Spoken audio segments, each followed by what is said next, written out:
Mess up. Is it live? Yep, We we're are live. live. Greetings, champion parents. Welcome back to Mommy Talk Live. As always, we are here to share information and resources to inspire positive parental engagement. We are real, relatable, and right on time. With Dr. Pert, Miss Lisa, and myself, Miss April. And this evening, we have a very special guest, champion parent and entrepreneur, Mr. Yoshi Hibachi Grill himself, Mo Blackwell. Yay! Hello, hello, hello. Welcome, Mr. Blackwell. How's everybody doing? Good. Good. Excited to have Welcome, you. welcome. Yes. Yeah, this is exciting to have you here on the show. Today we're going to be talking about how to be a champion parent, entrepreneur, and balance work and life and care for your children. So before we begin, if you can let the world know, who is Mo? I am a 46-year-old Detroiter. I've been here ever since I was 6 months old. Um, my mother and father met in college in North Carolina at North Carolina A&T. My mother was from North Carolina. My dad was from Highland Park. He went to school down there, and they met, and then I was conceived. Uh, he came back to Highland Park, and my mother stayed and had me. And then he sent for us 6 months later, and I've been in the Detroit area my whole life. Um, went to high school Hey, here. here Went you to go. Detroit. What up, though? Yeah, what up, though? I went to Right. Detroit. I went to Detroit. Went to DPS public school, the Detroit Renaissance. Went to Wayne State. Um, and ever since I was a senior in high school, I was in business. You know, my senior year, I started throwing high school parties, and Oh, then awesome. from there, I threw about five of them. And then I Mm, went off to school for a year. Then I came back and transferred. I needed a job, so from there, I started hmm throwing high school parties again because I was a senior. So I connected with all the kids in all the different schools, and I threw high mm, school parties for about 3, 4 years. And what happened is those high school students graduated and became college students. And then I mm, started throwing college parties. mm. And then 3, 4 more years go by, and what happens? Those college students are now adults. So I started throwing 21 and up parties. Started at Club Network. Uh, Me and my buddies, we came up with a concept called Jeans and Moet. Been throwing that party for 25 years. Saved up enough money when I was in my early 30s to open up my first nightclub, which is Club Icon. And I've had about 5 or 6 different clubs and restaurants. And I had a clothing line called Mosi. I had about 4 or 5 clothing stores, and I manufactured my own women's jean. Did that for about 8, 9 years. Oh, Dr. Pert may need you just talk about her jeans. They're I really did. nice. Hey, if you don't jump to feel jeans on, baby, you don't feel my Yeah. pain. So I did that, and I threw some concerts at Music Hall, Masonic Temple, Opera House, Fox Theater. Um, I was a Wayne County commissioner for about 6 years, and what I'm doing now is I'm in the carry out, restaurant business. I got 6 carry out locations, 5 Yoshis and 1 Barbecue Central, and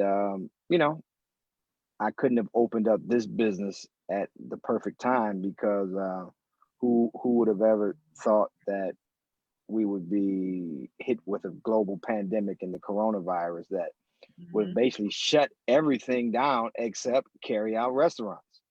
Sure. Yeah.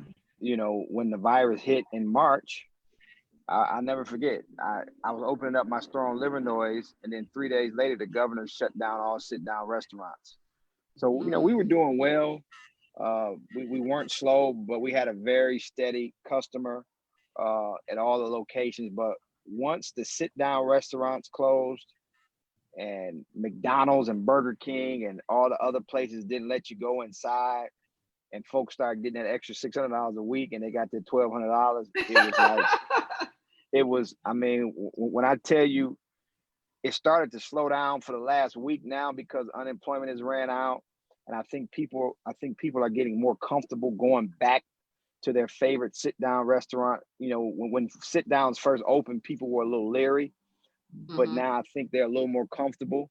So I think the business kind of is normalizing now. But man, when I tell you April, May, June, and July was just, it was crazy. I mean, we couldn't keep up with the demand of the, you know, and if you would ride by any fast food restaurant, you would see how long the lines were. Yeah. The pizza places weren't answering the phone. It was just a different time that, you know, it was definitely, it definitely was a boom, you know, for my business. So even though folk lost their lives and a lot of tragedy, you know, came out of this whole thing, a lot of death, a lot of folk got sick, a lot of folk lost their businesses, a lot of folk are still out of work, but, you know, for what I do, it actually was, you know, was a blessing. I hate to say it. Right. So your resume I just is want to add real full. quick. I'm sorry, Dr. Perry. I had to get on the Yoshi. You know, we are Right. my household and my family. We are fans of Yoshi. Okay.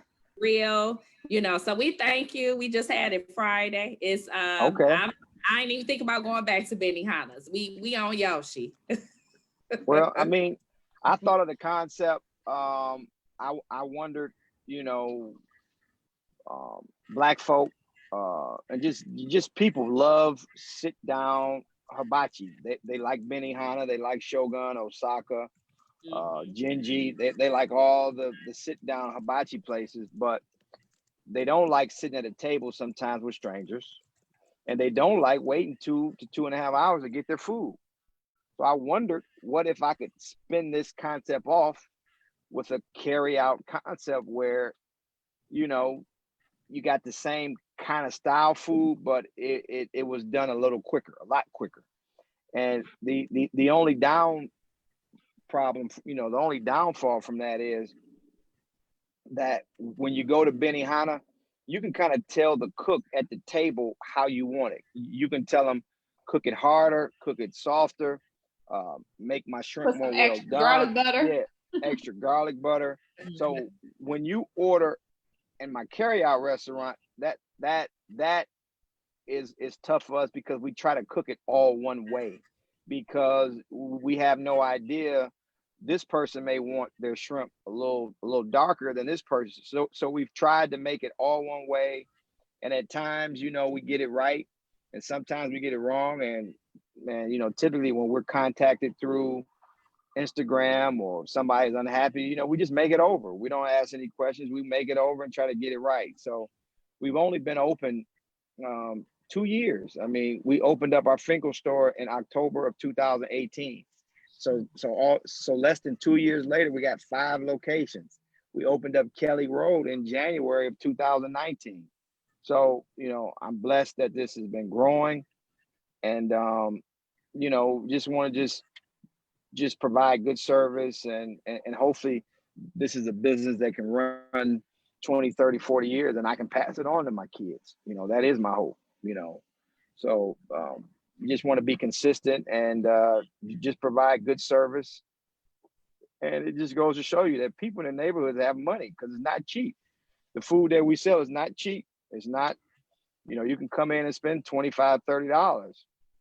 Because, you know, we're giving you ribeye steak. We're giving you fresh products every day, and it's not cheap, but, you know, folks got money, and they don't mind spending it on what they want. Hey, they don't mind spending it on quality food, right? Exactly. Right. Yeah. So how many children do you have? I got twin boys. Oh, twin boys. How Yeah. old? 14. 14. Okay. So as a champion parent, how does your children fit into your life choices and endeavors?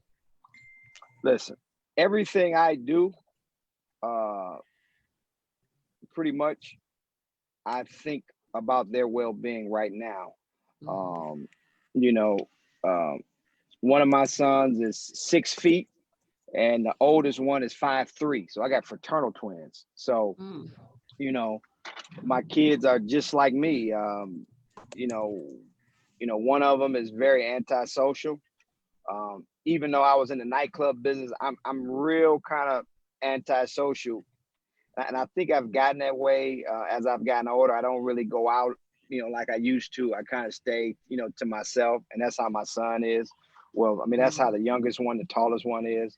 The oldest one, who's the shorter one, takes after his mother. He is a lot more lively.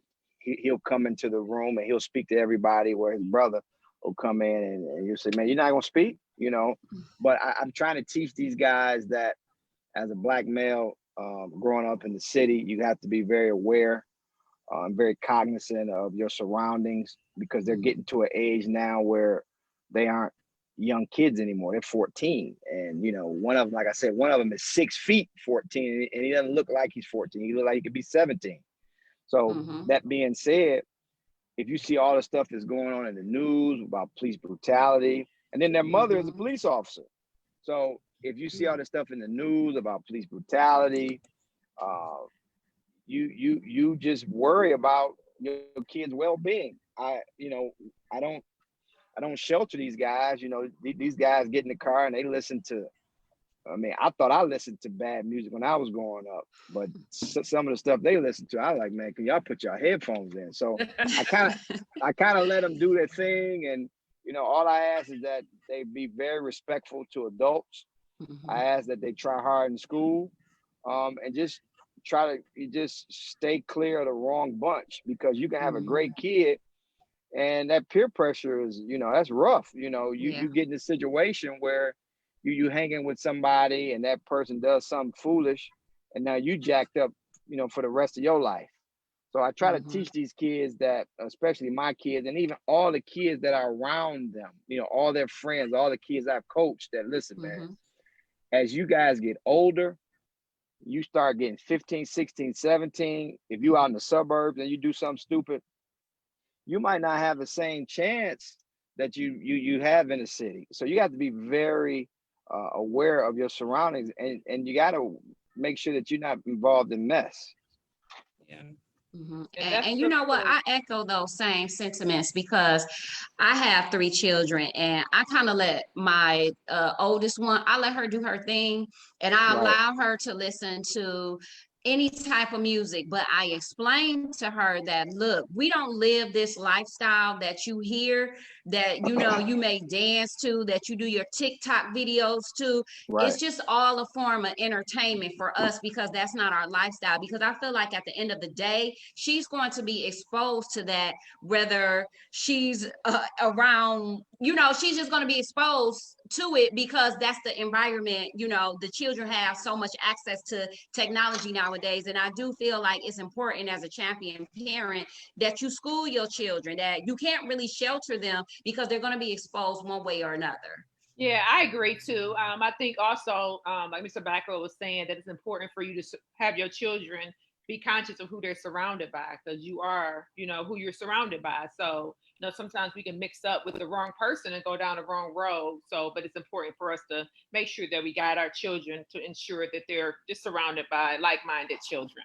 Yeah, I agree with that. I do feel like it's important that you tell your children, look, you should not be hanging with that person. And then I think it's also important too to say, look, I'm not going to allow you to do that. But at the end of the day,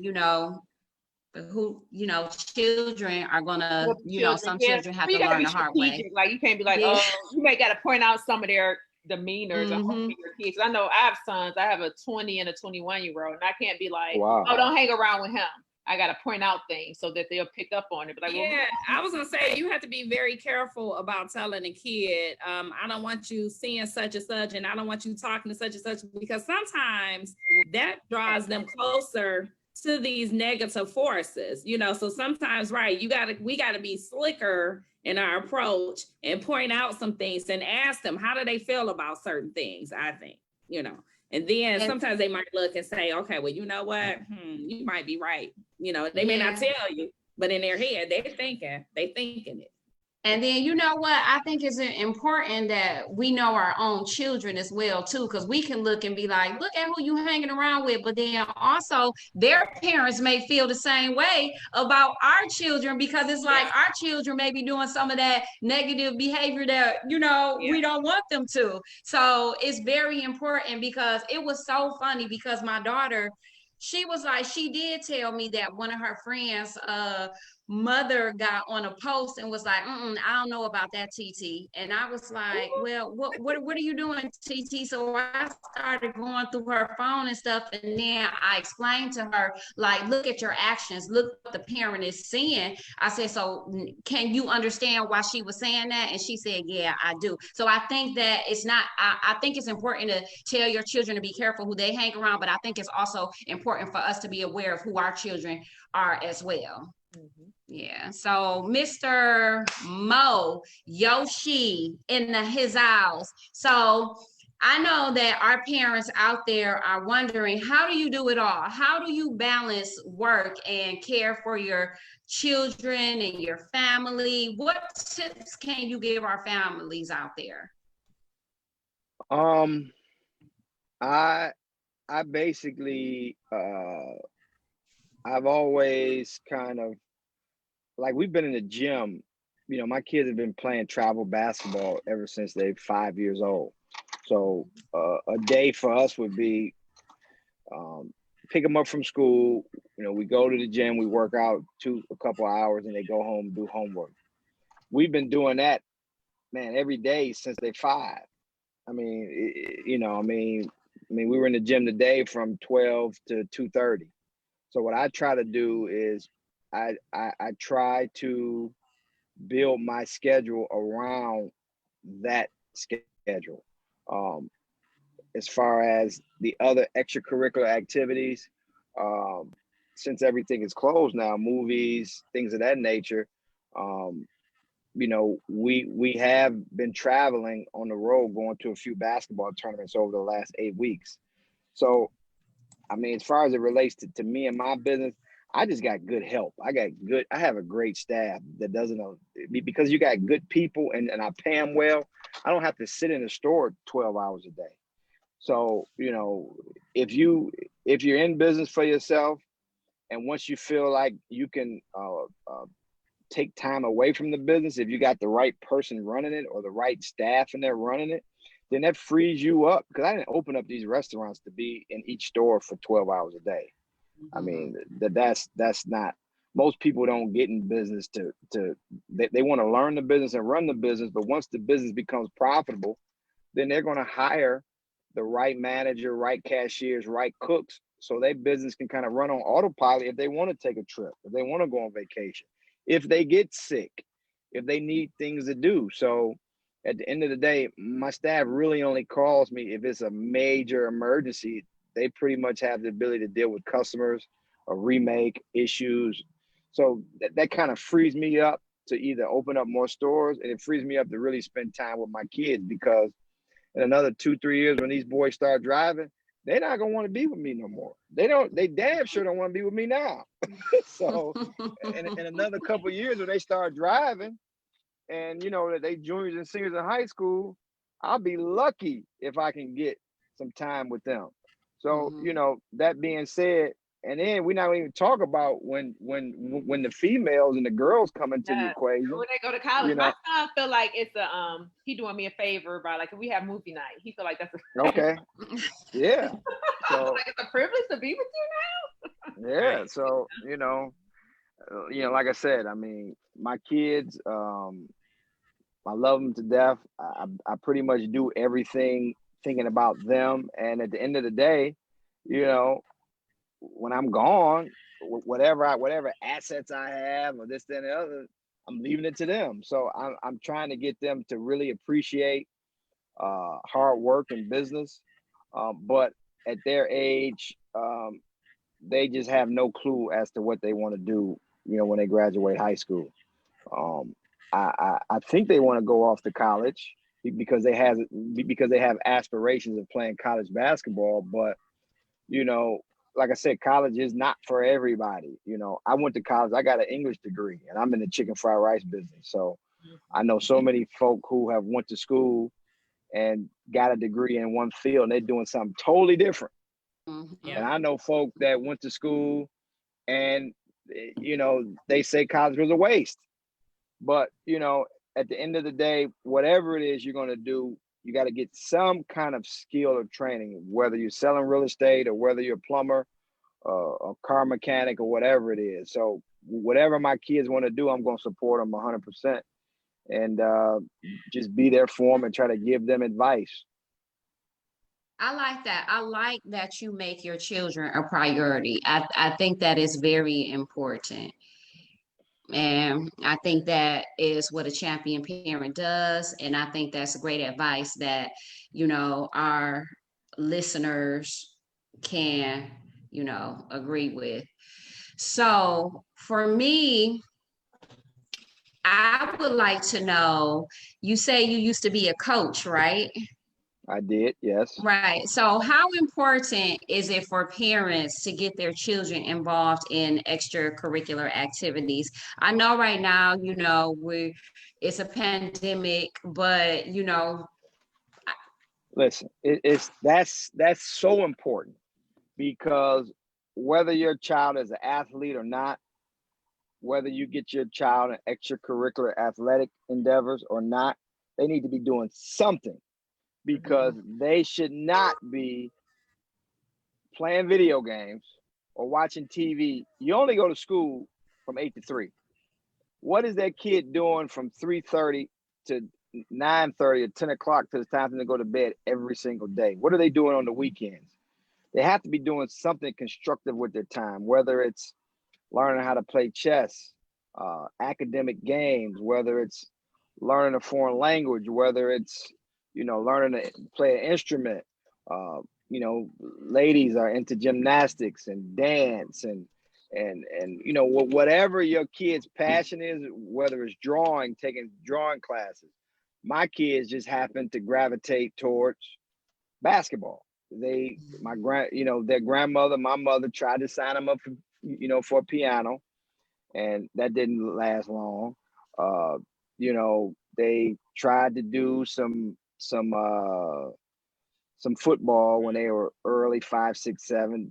That didn't last long. They did t-ball and baseball as youngsters, but you got to just let them absorb a lot of different things, and something is going to stick. They just can't come home and watch TV and sit on the couch and play video. And the parents just can't make the kids do chores all day. You gotta have your kid do something other than clean the house and their homework. They have to, because kids have passions and hobbies, and they have their own desires. I don't care if your kid wants to be a rapper. If your kid wants to be a rapper, you take that boy or girl and get them in the studio and start investing. Yeah, start investing in what they want to do and find out what they want to do. My kids my one son is a little entrepreneur. He had a little hustle where he was selling candy at school.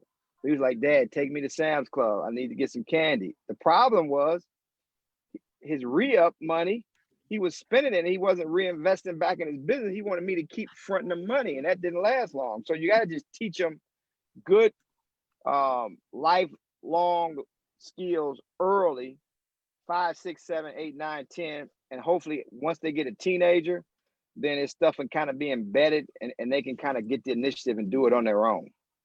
That's funny that you talked about the kids selling candy in school, because I swear last year my son and this little girl, because the little girl would bring like a stash of candy, and she would tell him like, "Well, if you sell such and such, I'm gonna give you half of what you sell." So then he got to the point where he's asking me, he was like, "Well, can I get my own supply?" And because I work in the schools, it was like, well, Dion, I can't really support that because you're not supposed to be in school selling candy. But then some days I would get them, some candy anyway and sell it. But it was funny. I'm like, this little hustler and this little girl. It was hilarious. The kids do it all the time.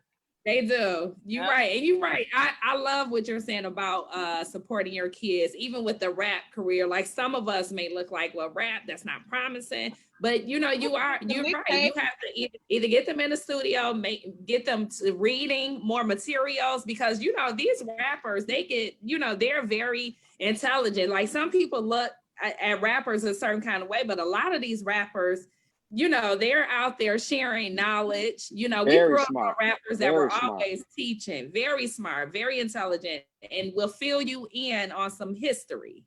You're right. Yes, I like that, Mo, what you said, that it's important for parents to find their kids' passion and expose them to different extracurricular activities. And if something doesn't work, expose them to something else. I think that is so important, because I heard you say, oh, okay, well, this didn't work out, so we're going to try this. And then that way the kids find their passion and they learn more about themselves. I think that is very important. And then also, I like what you said, how you have to teach your children a skill. And I think that that is very important that you said. It was something that you said that resonated with me. Oh my God, what was it? Oh, this is bad that I can't remember, but I think it's more so just support your kids and whatever their endeavors are. Rather it's rapping, you got to sell the mixtapes from the trunk. Yes. Yeah, so yeah, just support your kids, whatever their endeavors, because you never know where they'll take off. Yeah, because like definitely support them. Because even if you don't, I'm sorry, go ahead. Yeah. Oh no, that really resonated with me, because a lot of times, we can go off our own fear and say, oh no, I don't think that's going to work. Or, we could just be pessimistic and not even identify that we're being pessimistic. And, we have to support our children's dreams. And sometimes, even if we know as a parent that it's not going to work out, that's okay. Let your children learn, because a lot of times children can learn through failure. Yeah. And I think sometimes we perpetuate our fears and we are fearful about things. So we try to perpetuate our fears, and that pessimistic character rubs off. So yeah, like you said, just got to step back and just let them just move forward. Yeah. Mo is kicking some real knowledge, and I cannot wait to try your restaurant. I think it's very important that we support one another. And so I'm looking forward to your restaurant. If you can let our listeners know the location of your restaurant so they can come check it out. All right. Well, the first store we opened is on Finkel and Hubble in the heart of Northwest Detroit. We're right down from the old. Again, for our viewers, we're talking about Yoshi Hibachi Grill. It's thebomb.com. But go ahead. Then we opened up on the east side on Kelly Road. That's our location. That's where we go. Yeah, we're in Harper Woods between 7 and 8 Mile. The third location we opened was on the Detroit-Redford border. It's on Plymouth Road, Plymouth and Outer Drive. Then we went to Southfield. We're on Greenfield between 11 Mile and 696. Okay. In the Salvation Army Strip Mall. And the latest store we opened was on Livernois and Outer Drive in the Avenue of Fashion. And like I said, we're opening up in Inkster pretty soon. Just trying to stay busy. Yeah, this is exciting. So everyone go check out his restaurant. Mo, what's the most rewarding aspect of what you do?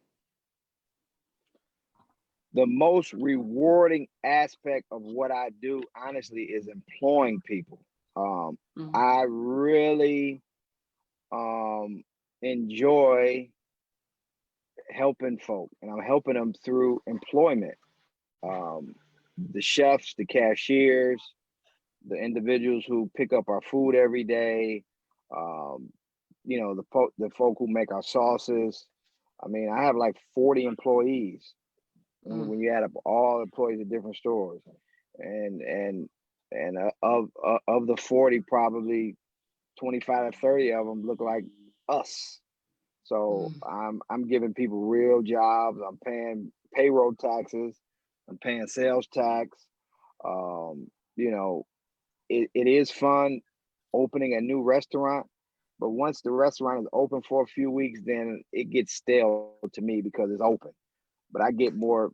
I love, I love seeing folk come in, interview, hire, get hired, and I do have we do have a high turnover sometimes on cashiers because the job is not for everybody. Everybody can't stand up on their feet 8 hours a day and answer the phone and provide good service. And we try, and if it doesn't work out, it's no hard feelings. We move on. But at the end of the day, I mean, these young women, I do have a few male cashiers, but typically most of our cashiers are women. I mean, these women are making, man, I mean, when you factor in tips, they're making $500-600 a week. And that's a lot of money for a young lady who's 17, 18, 19, a senior in high school or a freshman in college. I'm sorry? $600 a week? Yeah, I mean when you're making right. Let me go put in my application. I mean, when you're making $11 an hour and you're working 40 hours a week, that's $440, and they walking out of there every day with $30 to $40 in tips. So I mean, they're making the money. So I enjoy seeing a person able to go to the mall and buy things for themselves. That really, and I've always employed a lot of people, from when I was in the clothing business to when I was in the restaurant business prior to this, when I was in the bar business. So, a lot of folk have come through my way, and I've given a lot of people good, honest employment. So, I really take pride in that. Opening the place is cool, but hiring the folk and employing them is what I get my greatest satisfaction in. That's awesome. That's awesome. I just want to say shout out to a few of our champion listeners and parents. Of course, we have Dorothy Morton. We have Latori Williams says hello, everyone. And Keisha Smith McClendon said, hey, Cousin Mo. Hey, what's up? Yeah, and we have Clinton Durham. He said, hey, ladies. Hello. Dunham, Mr. Dunham. Dunham. I said Durham. Hey. Yeah, we appreciate everybody for tuning in. And so, Mr. Mo. Hey, ladies, the next time you guys do this show, I'm gonna cater the show for y'all, so y'all can each have Yoshis in your respective homes. I like food. I get excited. So y'all coordinate it and figure out how y'all can disperse the food to all three of you guys home. But the next time y'all go live, it's gonna be catered by Yoshi. How about that? That is so nice. I cannot wait. I will go. Yeah, I'm gonna go pick it up and drop it off and all that. I'm gonna make every time because I like to eat. I was just at your restaurant. A friend referred me on, what was that, Thursday? I went to the Plymouth location. Mm-hmm. Okay. Good. Mm-hmm. Yeah, that is so exciting. Mr. Mo doing big things in the 313. No. I'm doing little things. I'm just trying to stay out. It's big things when you out. But you know what? Stay out the way. No, it's big things when you consider. Like, I'm listening to how you talk. You're not arrogant. And Mo, I've been knowing you for a long time. You are not arrogant. I think you're very humble. That's big stuff. And thank you for being humble, but it is what it is. You are doing big things around the city. And I like the heart and the passion when you talk about you have a passion for employing people. Hello. And that's about being community minded. And look, we love it. You're doing big things. You don't have to admit it. We're going to admit it for you. So we appreciate you. You gotta be humble. You gotta be humble because you never know when you could be down and out. So at the end of the day, I've been down and out. Man, I've been down and out so many times. But because I've been a good dude, now I can pick up that phone and I can call somebody and say, hey, this is what I need. Can you make it happen for me? And 99% of the times when I've made those calls, things have turned in my favor because I treated people fair and I've treated people good. So when you got to call in that favor for whatever it is, that's how, what you do.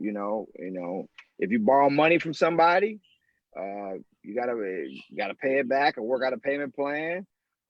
If you just want to treat people like you want to treat people like you want to be treated. Exactly. And if you do that, in the long run, everything is going to reciprocate, and you're going to have a very successful career in whatever you're doing. Yeah, that is very powerful what you said, very inspirational. I like that. Can y'all hear this? When I'm hearing Mo speak, this song came to mind. Can y'all hear that? What song is it? Can y'all hear it? No. I can't hear it. What is it? It's T.I. song. I just put it on. Big things popping and little things stopping. Big things popping and little things stopping.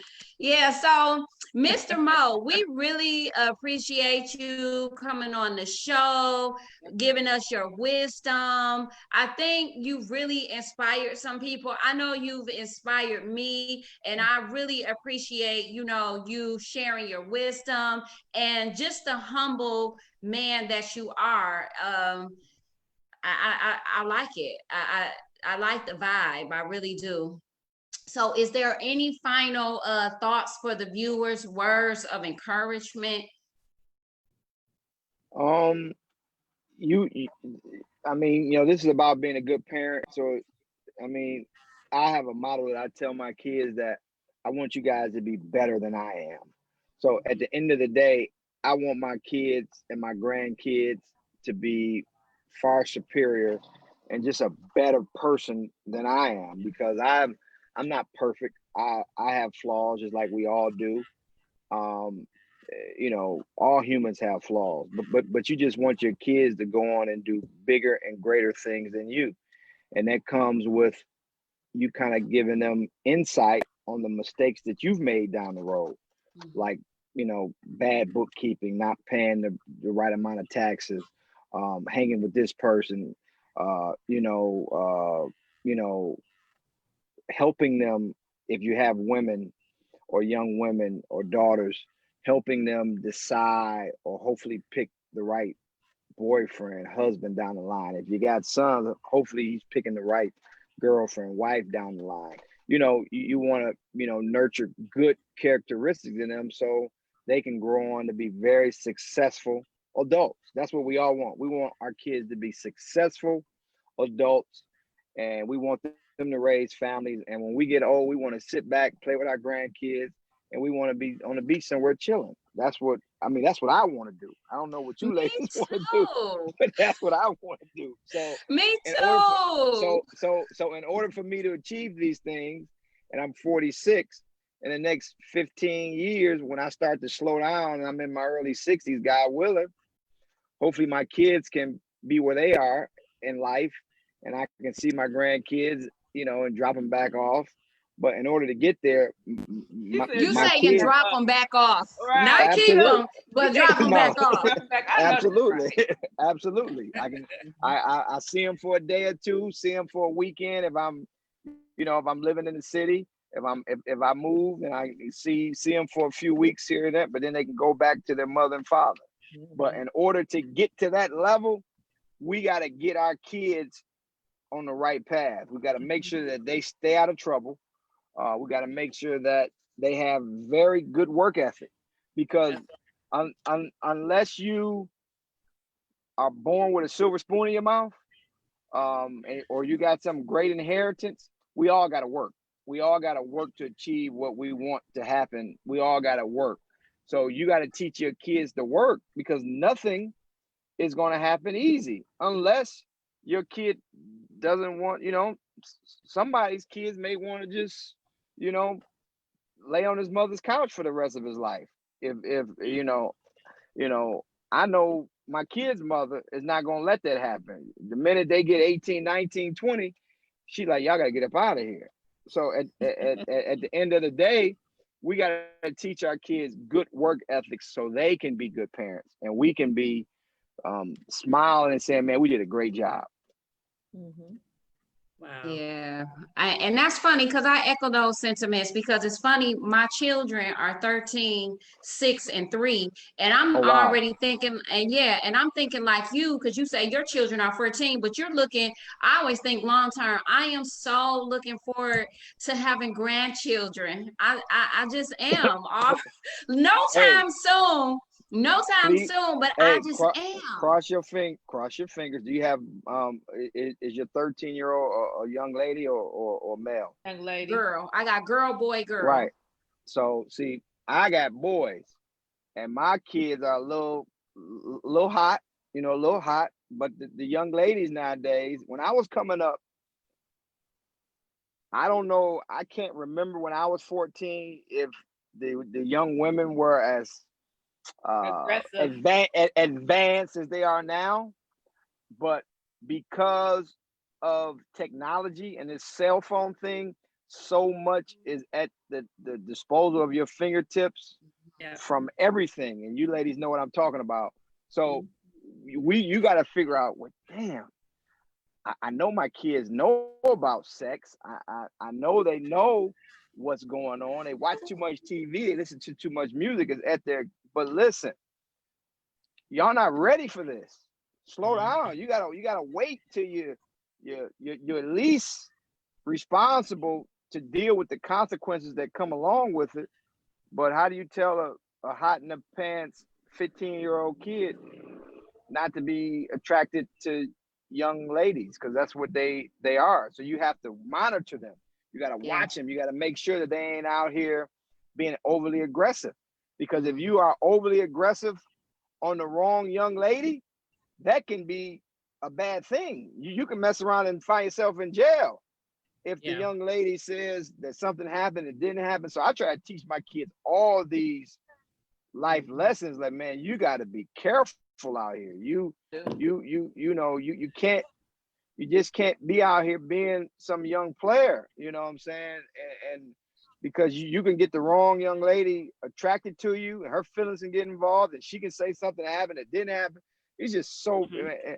I mean, man, it's just Tell me it's about it. it's it's scary being a parent of a teenager who in these times that we live in, and Yeah. and all my homeboys that live in the suburbs who got kids, they got their problems in them suburban schools, just like people got problems in the urban in the city too. So True. it's no different. It's no different. True. Yeah. And I think that's very important. What you said is very important to have the communication with your children to teach them to how to avoid the pitfalls. We know sometimes they're going to bump their heads, but as a parent, it's our duty to teach them, like, look, this might be a possibility. Look out for this, look out for that. I think that's very important. And me, I have a boy as Right. well. So I'm not going to wait till something actually happens and say, hey, what did you learn from that? I'm going to be proactive. And I think that's what a champion parent does. You teach your kids, like, look, this can happen to you. Right. I think that's important. So you've been speaking some real wisdom that parents really need to reflect on and start living by. That's important. I appreciate this conversation. I really enjoyed this Well, I conversation. appreciate It's a I realness appreciate here. appreciate you ladies having me. Yeah, I want to Mhm. also, I just want to, I appreciate, and it seems like these conversations have been kind of echoing for the last couple of weeks, and it's a message, it's a continual message that I'm loving, and which makes you a great champion parent. Kids, you want your kids to do better than you. Teaching your children not to burn bridges. That is very important. To watch how you treat others, that you want to treat people the way that you want to be treating, and then even giving back, not being arrogant, being humble, it's okay. Confidence is good, not being arrogant, being able to give back, to what has been given to you, And these are some really, really great messages. So Mo, I'm going to thank you again for coming. And it's funny, when I was asking, I was like, dang, I want to keep asking him all these questions, so I really, because I can be really pushy. I could be pushy sometimes, but I do. Well, I appreciate you being here. I accept it because of you. And like I said, but the problem is, I hope a lot of people saw this interview, but then I hope a lot of people didn't see it, because then my other friends are going to say, well, you went on their show, now you got to come on mine. So. Well, yeah, I thank you. We're definitely going to share this. So we don't want you to get in trouble with your friends, but we are. No. Well, I appreciate it. I appreciate it. You ladies have a good evening, and definitely next time y'all are ready for their Yoshis, let me know. Okay, we certainly will. Right. So, champion viewers, we want to thank you for tuning in.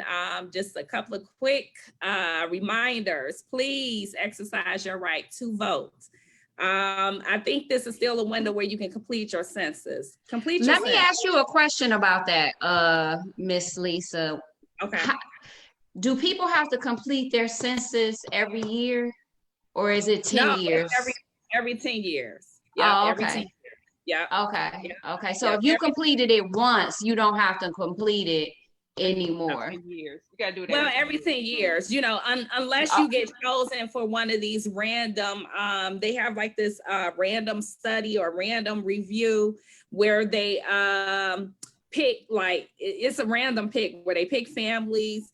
And they may ask you like some financial questions, and it's like a monthly review, because this happened to me a couple of years ago, because I thought it was weird, that this lady kept reaching out to me, and I'm like, hold on, lady, I just did the census. Okay. And I'm asking people, have you ever been harassed by a census person? So I was really upset, but come to find out it was legit. I had to call, and then this was around the time my mom passed. I'm like, this lady was getting on my nerves. So I had to call her back. I ended up crying on the phone. Yeah, I'm such a crybaby. But I ended up crying, and I was telling her, I said, you know what? I think I was very rude to you. I do apologize, because I said, you're around the age of my mom. And I respect you. I said, please, I hope you didn't take it personal. I said, I'm going through a lot right now. And I just felt like she was being invasive, but I guess that was the job. So Miss Barbara, if you out there somewhere, I'm gonna apologize again. So unless you are a part of a study where they have to do this, the monthly review, that will happen more often, but the actual census is every 10 years. Okay, and it's very important that people, you're welcome. It's very important that people fill them out. State, like district representatives, that's how they determine how many district representatives will be in a certain area or something. That's how they determine, funding for your neighborhoods. But I know it was also a couple of weeks ago, I know Bernita had filled us in, Brantley had filled us in about how they keep up with like the family tree and stuff like that. So, So yes, people, please complete your census. If you're out and you're around a lot of people, wear a mask, use your hand sanitizer, practice social distancing, and all that good stuff. So again, we want to just say thank you to our viewers.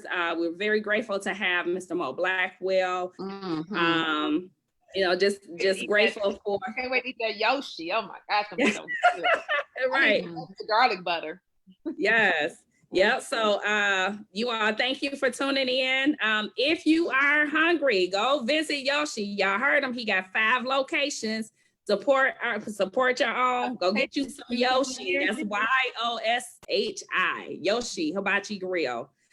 Please continue to visit our website at www.mommietalk.com.